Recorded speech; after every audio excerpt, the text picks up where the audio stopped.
doll-a-thon, and we're continuing on with the original Child's Play. If you weren't at the beginning of this doll-a-thon, I'll just repeat, just so you know, people are cutting grass, riding by on motorcycles, doing all kind of springtime, summertime stuff, so we're going to do the best we can with the audio. Now, I actually have very vivid memories of the TV spots for Child's Play, and as a kid, I think I was, was I still in elementary school, or was I in middle school yet? I think it was in elementary school when the trailers and the TV spots were out, but I think by the time the movie dropped, I think I might have been in 7th grade, but the trailer and the TV spots really scared me. I was really scared to watch this movie when I was a kid. I don't know, well, I know why, because as a child, a creepy doll or a killer doll would be frightening.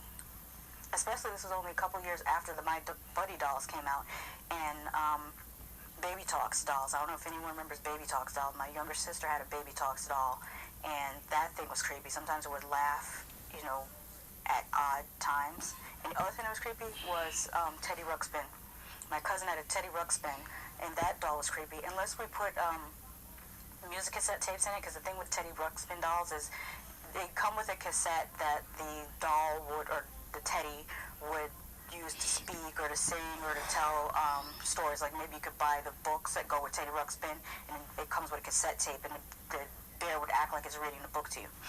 Well, we soon found out that you could also put Run DMC cassette tapes in, and the bear would rap along to that, so that made it a lot less creepy. Anyways, I was still excited to rent this video on VHS when it finally came out on VHS. And, oh, I should mention that this was directed by Tom Holland, and I believe he did this after Fright Night. Yes, he did do it after Fright Night, and he used one of the same actors, Chris Sarandon, that's his name. Some things that I noticed upon rewatching this for, I don't know, the 20-something time, was how well this movie is made. There is a great tracking shot of Aunt Maggie walking through the apartment, and it's just done so well. Lighting's great, sound design is great, the effects were really great, but I'm going to come back to that later. Let me get back to the sound design. It was really effective in a scene where Chucky is trying to attack the detective, and if you watch this in surround sound, you can hear Chucky running around the car, and it comes out of different speakers, and I don't know if it was originally like that in the movie theater, because I didn't get to see it in the movie theater, but the, I can't call it DVD, whatever is on Amazon streaming, however they have it, whether it's been digitally remastered or what, you can hear the footsteps in different speakers if you have a surround sound system that has multiple speakers, and you can hear him scraping his knife along the side of the car, the front of the car, the back of the car, inside the car. That worked really well on surround sound. This movie really doesn't get the credit that it deserves for being a really well-made movie. I mean, there are little imperfections that one might notice after watching it a dozen times, so there are probably people that pick the movie apart, but it's, what, 30 years old now? 31 years old? And look how long it took to be, well, maybe someone picked it apart in 1988, I have no idea, but I think it still holds up to this day. All in all, this movie's strengths vastly outnumber its weaknesses, so there's that. I really love all the little touches, like when Chucky first talks to Andy, the way he blinks and moves his eyes, it's just kind of like, it's a small, tiny thing, but it's slightly creepy enough for it to be almost foreshadowing what's going to happen in the movie. Also, the flower on Chucky's, the bottom of his shoes, when the detective is looking around the apartment and discovers this, I like that type of writing. It's something really small, but it works. Also, I should mention that this movie starts out more like a mystery thriller than even a straight horror movie, and I really like that. It even takes time to give you a few misdirects and make you question a few things. This is if you're watching it for the very first time. If you're watching this movie for the very first time, it really does make you kind of question, well, is Chucky really doing this, or is it Andy, or is it in Andy's mind? And you really don't get firm confirmation that Chucky is alive until about 45 minutes into the movie. The first third of the movie, they really almost don't show anything of Chucky doing anything except acting like a good guy doll, with the exception of the point of view shot of the Aunt Maggie kill. But again, you don't see Chucky, you just see the point of view shot. It really isn't until Andy skips school at Chucky's direction to go after, what's his name? Eddie Caputo, that you get to really see Chucky walking around and doing, like, the scene that sticks out in my mind is when he's in Eddie Caputo's house and you see the oven and you see the little hand, Chucky's little hand reach up and open the oven. And they do that little by little. You see little glimpses of Chucky before you see, like, him in full.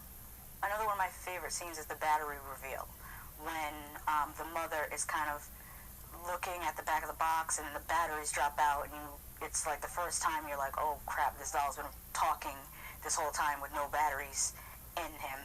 But then the scene gets even better when she picks the doll up and she kind of like threatens to put him in the fire, and when he first turns his head around and starts cursing her out, I get a kick out of it every time. Maybe there's something wrong with me, but I love a cursing, screaming doll. I think did the doll call her a whore or a slut or something like that? I don't know, but that was hilarious to me.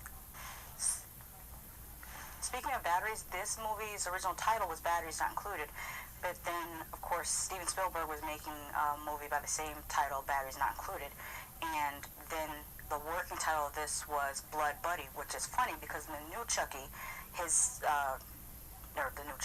wondering, I was going to call it the new Child's Play. They should have just called it Chucky, but then they can't call it Chucky because now his name is Buddy. Getting back to my point, the original title, the working title, not the original title, but the working title was Blood Buddy, and in the new Child's Play movie, his name is Buddy, so they kind of like went back to that. Yeah, there are times that you can tell that Chucky is played by an actor with dwarfism. I'm okay with that. That's better than CGI in my book. I actually think that we should give that actor his props. His name is Ed Gale, and I say give him his props because his physicality was really great. There's a scene where Chucky tries to bite Andy's mother a second time because when he cursed her out, he tried to bite. He did bite her, I think. Yeah, he bit her the first time after cursing her out and called her all kind of names. The second time he tried to bite her, she threw him on the ground. And Ed Gale, it switches to Ed Gale playing Chucky, and the way he rolled and then jumped up and then snatched his knife out was really good. That actor's physicality, give him his props. If not for that, for the next thing that I'm about to say. Ed Gale did a full body burn as Chucky coming out of the fireplace, and he's actually done that twice in his career. He did it once in this movie, and he did it, he was a stunt double for Warwick Davis in Leprechaun 3, and he did a full body burn while being suspended on wires. So this guy, he's legit. Oh, he also played Howard the Duck, by the way, and Dolly Dearest. He played Dolly, which is funny because I was about to say that Dolly Dearest reminds me so much of Chucky, and I couldn't remember why besides them both being dolls. It's the same stunt actor, and I'm just saying give Ed Gale his props. Not all heroes wear capes. Also, shout out to the FX crew that did the animatronics. One of the most amazing things that they did was the facial articulation in Chucky. He had so many different expressions, and to know that this was done in camera with a team of, I'm going to call them puppeteers. I don't know if that is the correct term for them because they are literally puppeteering it, but they're doing it with hydraulics and electronics, but it's still kind of a form of puppeteering.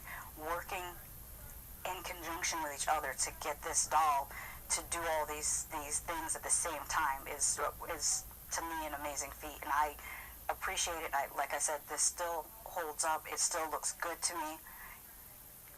I think part of the reason why I'm more forgiving is because he's a doll. You expect the doll to move in a doll-like fashion, but there's still enough humanity in it to make it seem really, really entertaining. Last but not least, the FX gore part of it. The burnt Chucky doll looked amazing. The meltingness on his face, it was done so well. And I mean, I love practical effects. Anybody that has seen or watched at least 3 of my videos know I love practical effects, and I really appreciate this movie for that. I don't think I need to tell you that I love Child's Play, although I think I already did tell you that, so I'd just be repeating myself.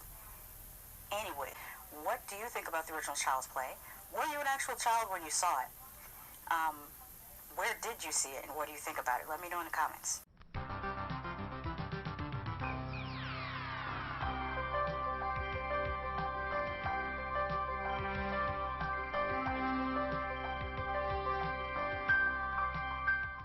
Continuing on with the doll-a-thon, we are going into Dolly Dearest. And I just have to say, I feel so out of practice because it's been so long since I've been on camera, and I feel like I have to keep repeating myself, and I'm stumbling over my words because I'm not speaking enough. But bear with me. Let's talk about Dolly Dearest. I paired Dolly Dearest with Child's Play because in my mind they go together. They both have supernatural elements. Dolly Dearest reminds me of Chucky in a lot of ways, and now I know why, because as I was preparing for this video, I found out that the stunt actor Ed Gale played both characters, so there's that. In this movie, a family moves from LA to Mexico because the father intends to reopen a doll factory. Then an archaeologist that was digging around some Mayan ruins released an evil spirit, and the evil spirit takes residence in one of the dolls. Well, one of the dolls at first, and then we have Dolly Dearest. The family consists of the father who's reopening the toy factory, the mother who's played by the actress that played the mother on Pet Sematary before she was the chief of security in the original Star Trek Next Generation. She was the original chief of security before Worf was the chief of security, but then they killed her off. And I guess maybe she went back to acting or something. Back to acting. Star Trek is acting too. why am I in my mind? I thought Star Trek was real. No, those are actors too. She didn't go back to acting. She was acting on Star Trek, and she probably went for other roles, and that's probably why they killed off her character, and then Worf became the chief security on Enterprise. Sorry for that Trekkie moment. I grew up in a Trekkie household. My mother's a Trekkie, reads books, took me to my first convention. That's my mother's stuff. Shout out to my mother, and live long and prosper. Oh yeah, I was talking about what the family consists of. I talked about the parents, didn't mention the children. There is a daughter who reminds me of Drew Barrymore, and I'm just going to call her Great Value Drew Barrymore. And their son reminds me of a miniature Herbert West. They also have a domestic worker who I think is played by the same actress that played the woman that killed Selena. So unfortunately for that actress, I have a very negative association with her because you kill Selena. This movie gets a little bit unfairly painted as a Child's Play knockoff. While it did capitalize off of the success of Child's Play, I think it's different enough to be its own thing. It's not nearly as good as Child's Play.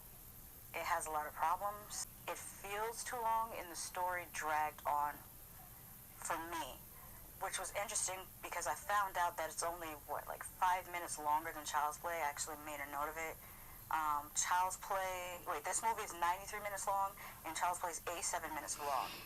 So it's a difference of 6 minutes, but it felt so much longer. The technical aspects of this movie are fine. Cinematography, lighting, I said cinematography. I was about to say cinematography and camera work, but it's kind of like the same thing. The score was fine. The sound was fine. The acting was alright. It's just the writing that was kind of bad. One of the things in the writing that bugged me is the characters were always tripping and falling. I mean, like, excessively. The children's characters were written in the most annoying way. Like, you don't even want to root for these kids because they're so annoying. Like I said, I blame writing for both of these issues. Oh, I better hurry up. I think there is a thunderstorm coming, and I want to get at least 2 more videos done before the sound gets even worse. Okay, where was I? Was I talking about the doll design? I'm gonna just start talking about that now then. I like the doll design. It did have some facial articulation, about, I would say, a little bit less than what there was in Child's Play, but still pretty good. And in the movie there was multiple Dolly Dearest wreaking havoc in the factory, and I thought that was very interesting because it kind of went back to that concept in Cult of Chucky, which I will be reviewing. But yeah, it just made me think of that. Then when I was preparing for this video, I found out that Don Mancini wanted there to be multiple Chuckies in Child's Play 3, but he was unable to do it at that time, but was able to do it in the Cult of Chucky, so that's why that happened. I don't know which one happened first. Let me see here. I wrote in my notes, I'm just going to read them verbatim. This is like evil doll horror movie Inception. Child's Play ended up copying a movie that copied it. But then I found out they're both released in 1991, so who did it first, or whose idea might have been first? When I say they were both released in 1991, Dolly Dearest and Child's Play 3 were both released in 1991. Child's Play 3 was released August 30th in 1991. Dolly Dearest was released August 18th in October 18th in 1991. So I take everything I just said back about Dolly Dearest and Child's Play and Inception and all that. Let me just finish this up because my battery's about to die. Crap. There's a reason why I haven't watched this movie in a very long time. It's just not very rewatchable for me. I watched it just for the purpose of doing a doll-a-thon, but Dolly Dearest is not one of my favorite doll movies. So there's that. It's not all that entertaining. What else did I write? Some people might have some nostalgia for this movie, so let me know if you're one of those people and tell me why. And I'm not saying that in a negative way. I just like to hear other people's opinions. Oh, and that's all I wrote. So let me know what you think. Like I always say, just because I love something doesn't mean you won't hate it. Just because I hate something doesn't mean you won't love it. What do you think about Dolly Dearest? How old were you when you saw Dolly Dearest? Does it have a nostalgia factor for you? Let me know in the comments. Bye.